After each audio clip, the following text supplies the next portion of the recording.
Voltamos para o nosso segundo bloco no portal Atualidades do Direito, recebendo o professor Carlos Teodoro Irigaray.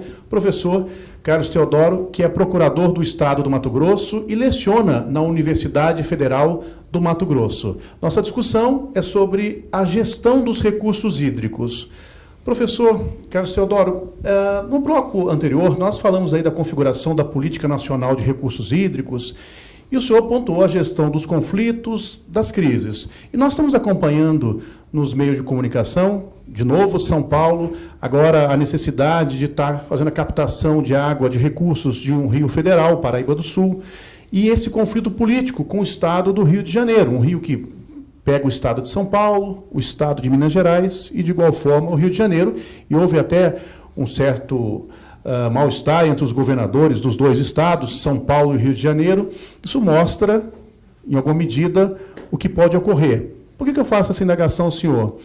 Porque no bloco anterior, o senhor fez menção também que nós já sabemos há pelo menos 10 anos os efeitos das mudanças climáticas, as consequências de boa parte do que nós temos hoje. E aí eu pergunto ao senhor, conflitos, crises, nós temos uma antecipação, tínhamos estudos, tínhamos conhecimento da possibilidade do quadro que se configura hoje. Qual é o papel dos nossos gestores nesse processo?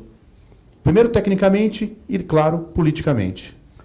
Um fato inquestionável é que houve omissão dos gestores.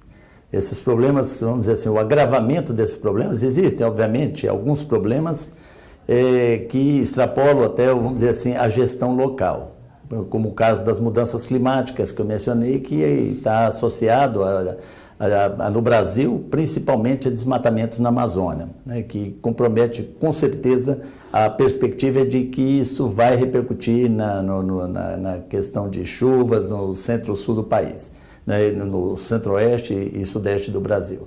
Agora, em outras áreas, em outras questões que estão associadas, houve omissão do poder público. Eu posso citar alguns exemplos, né? A questão de São Paulo.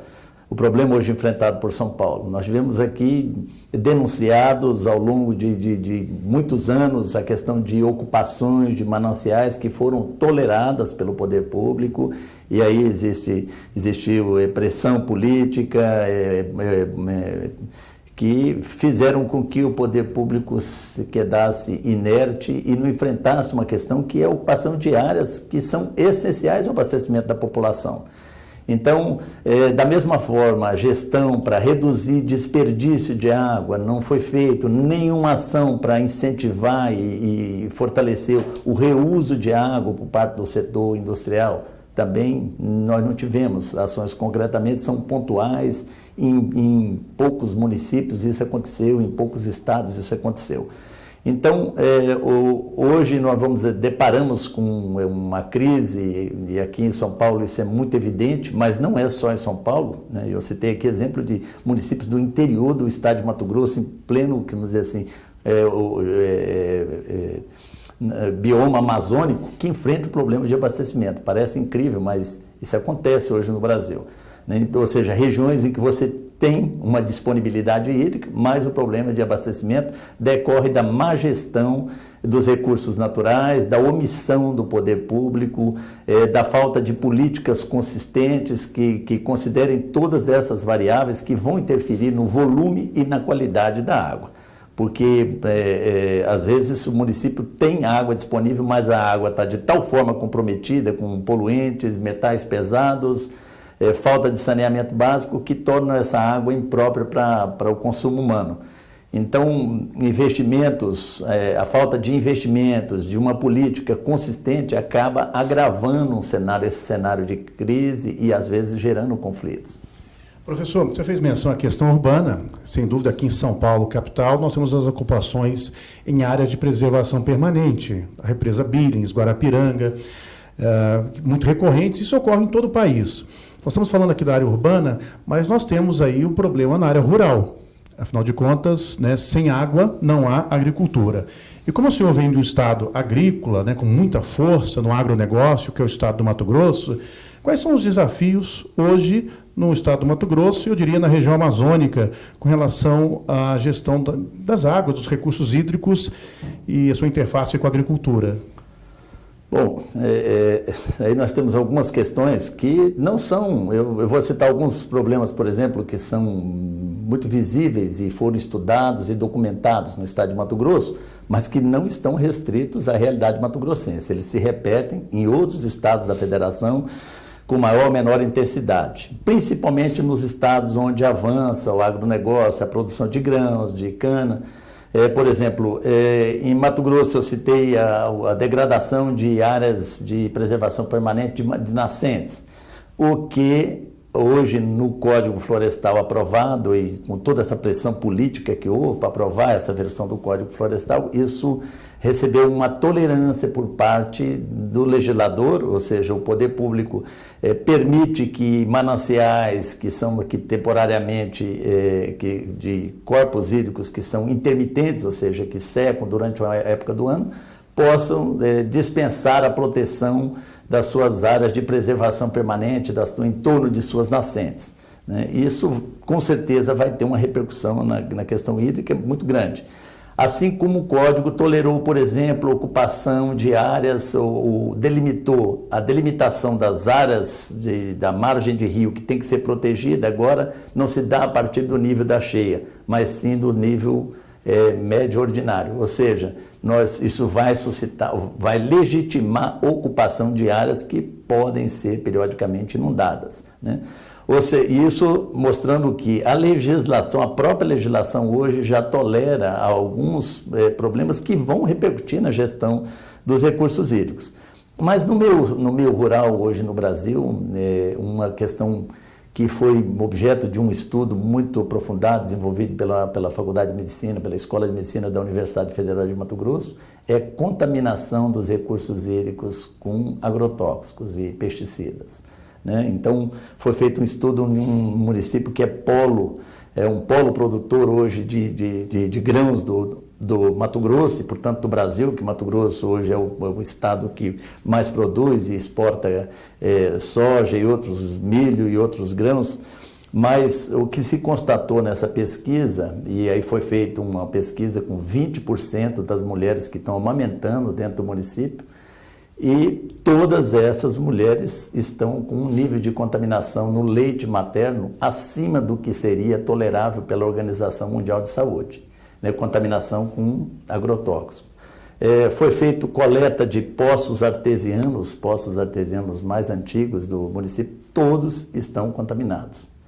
Foi feita coleta de ar em sala de aula e coleta de chuva dentro do perímetro do município, da sede do município, todos apontaram um nível de contaminação acima do que seria tolerável.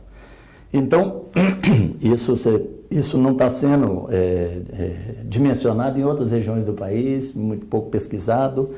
Pelo contrário, a pressão é para que se libere produtos agrotóxicos que já estão banidos em todos os países desenvolvidos do mundo, né?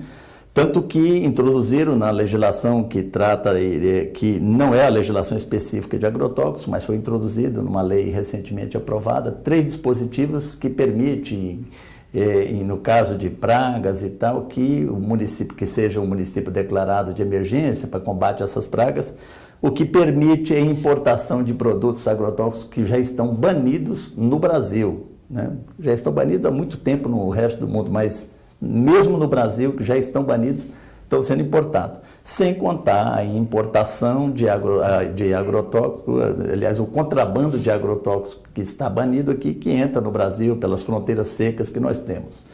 Então, ou seja, o desmatamento de nascentes, a contaminação de solo com o uso abusivo, não estou dizendo do uso, vamos dizer que seria racional e tolerável, mas o uso abusivo de agrotóxico feito sem nenhum controle por parte do poder público, porque você vai me dizer assim, mas nós temos uma legislação de agrotóxicos e temos uma legislação que trata desde a produção, industrialização, exige receituário para o produtor rural, e pune até o uso abusivo, mas infelizmente essa legislação não é cumprida e o poder público faz vistas grossas a isso. Então, ou seja, todos esses problemas que vão afetar a qualidade da água também no meio rural estão associados à omissão, à inércia do poder público na implementação e na gestão ambiental integrada, mas especialmente na gestão dos recursos hídricos. Professor, nós brasileiros, mais de 5 litros de agrotóxicos por ano, né? Já é o maior índice em nível mundial.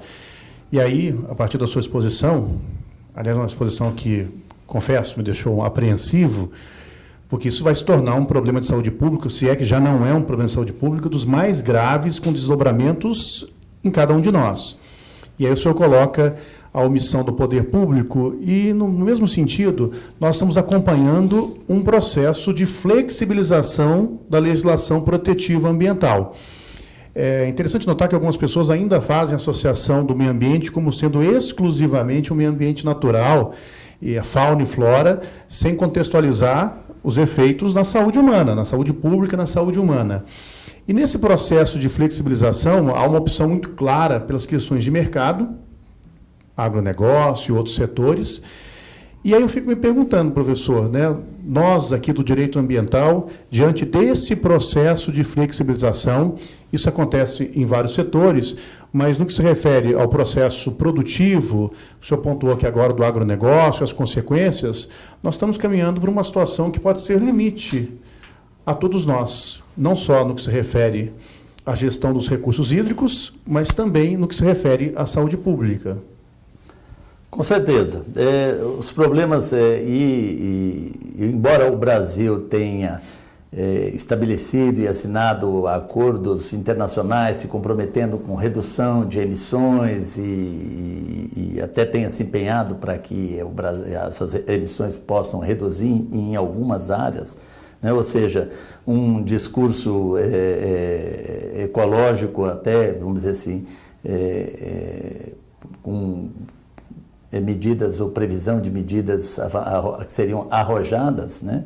A realidade é que nós temos algumas questões internas aqui que demandam uma atuação mais firme do poder público, mas esbarram exatamente nos interesses econômicos que acabam impondo essa política, né, de flexibilização da legislação. Então, nós tivemos aí uma discussão do Código Florestal, né, em que experimentamos um retrocesso em diversos pontos e com prejuízos à população, aos recursos hídricos, né? Então, eu citei como exemplo, a legislação, o Código Florestal, por exemplo, permite a regularização de atividades que estão sendo desenvolvidas dentro da área de preservação permanente, como a pecuária ou o cultivo de grãos. Quer dizer, isso é um absurdo. Em estados produtores, por exemplo, o discurso de alguns setores mais reacionários é de que a APP começa onde o trator atola, né? Ou seja, os limites estabelecidos pela legislação são absolutamente ignorados e o poder público se omite nessa fiscalização. E se omite na sanção, na responsabilização. Eu, a questão de mais de 10 anos atrás, conduzi uma pesquisa no estado de Mato Grosso, uma pesquisa acadêmica, para levantar como é que estava o nível de implementação e de responsabilização por desmatamentos ilegais. E levantamos, na época, os 40 maiores desmatamentos do estado, que eram todos acima de 3.000 hectares por propriedade. Quer dizer, assim, uma fazenda inteira que tinha sido desmatada e queimada. E nós levantamos para verificar quem efetivamente tinha sido responsabilizado, né? Então, menos de 1% daqueles desmatamentos tinham efetivamente redundado numa responsabilização. E isso, infelizmente, esse problema com maior ou menor intensidade é compartilhado pela maioria dos estados, né? Então, a omissão nessas ocupações dessas áreas de mananciais em São Paulo, vamos dizer assim, quem sofre as consequências hoje é a população, que está aí à beira de um racionamento e vai depender da boa vontade do governo e de transigência para liberar, vamos dizer assim, a captação de uma bacia, né? O que evidencia a falta de planejamento, a falta de gestão, efetivamente, de recursos hídricos. ou simplesmente o receio político de adotar medidas impopulares, né, que acabam, às vezes, agravando um problema que afeta toda a população. Na pesquisa que o senhor apontou, professor, da não responsabilização, somado a isso, nós temos um novo código aí que suspende as infrações administrativas praticadas antes de 22 de julho de 2008, com implicações na esfera penal para quem fez corte, supressão irregular em área de preservação permanente. Em outras palavras, você faz e depois você adota uma solução legislativa para minimizar as consequências no âmbito administrativo e até mesmo penal. Então, bastante preocupante.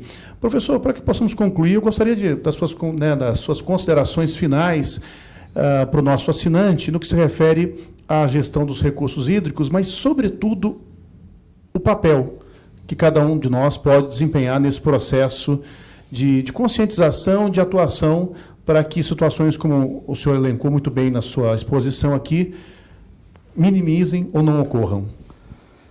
Bom, eu iniciei falando que a nossa legislação ela prevê uma gestão participativa. Mas, infelizmente, a nossa sociedade, e isso se explica em função desse período que nós passamos, de repressão, de ditadura militar, a nossa sociedade tem pouca disposição para participar. Eu fico, às vezes, até preocupado com jovens, por exemplo, que deveriam estar na linha de frente dessas discussões, mas se omitem e parece que o problema não é deles, né? O problema, na realidade, esse é um problema que vai repercutir para todos e toda a sociedade tem responsabilidade e pode, de alguma forma, contribuir. Existem muitos canais para participação pública, para participação popular na gestão do meio ambiente, seja através de conselhos, de organizações não governamentais, seja através desses comitês que estão se reunindo e discutindo essas questões ambientais, mas o fato é que é preciso, vamos dizer assim, que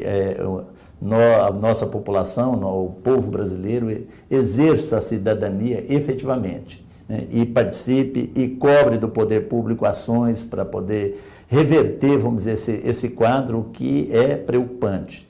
Se hoje a situação já é preocupante em São Paulo, né, mas infelizmente o quadro tende a se agravar. Né? Uma máxima da hidrologia é de que a pior enchente ainda não aconteceu, mas em tempos de mudança climática, vamos dizer assim, essa é a pior seca desde 1930, quando se começaram a fazer as medições, mas o quadro pode se agravar ainda mais. Né? Então hoje, por exemplo, se fala na captação de água da reserva, vamos dizer assim, do estoque que ainda tem disponível na Cantareira. Né? E o que é preocupante disso é que esse estoque de água é a parte, vamos dizer assim, mais contaminada do reservatório que vai ser disponibilizada à população. Então, os metais pesados, essa contaminação mais grave, elas se depositam exatamente nas partes mais baixas dos reservatórios. Né? E nós sabemos que os parâmetros hoje para potabilidade de água no Brasil estão muito abaixo do que estavam há 10 anos atrás. Então a população vai receber uma água com qualidade duvidosa, né, e vamos dizer assim, dentro dos padrões legais, mas do ponto de vista da saúde pública, uma qualidade uma água de risco. Então, é preciso que a população se mobilize e participe, vamos dizer assim, exerça a cidadania, se integrando a esses canais de participação que existem, para que nós possamos ter planejamento, possamos pensar o futuro que nós queremos e trabalhar por um futuro com mais um meio ambiente mais sadio e mais equilibrado, com disponibilidade de água para todos. Bom, recebemos então o professor Carlos Teodoro Irigaray. Professor, muito obrigado pela sua participação aqui no portal Atualidades do Direito, né, chamando a nossa responsabilidade desse problema que está aí presente no nosso dia a dia e, como colocou o professor Carlos Teodoro, pode se agravar, né, professor? Muito obrigado pela sua participação. Muito obrigado, Fabiano. Eu que agradeço aí. Um grande abraço a você que nos acompanhou e até um próximo programa aqui no portal Atualidades do Direito.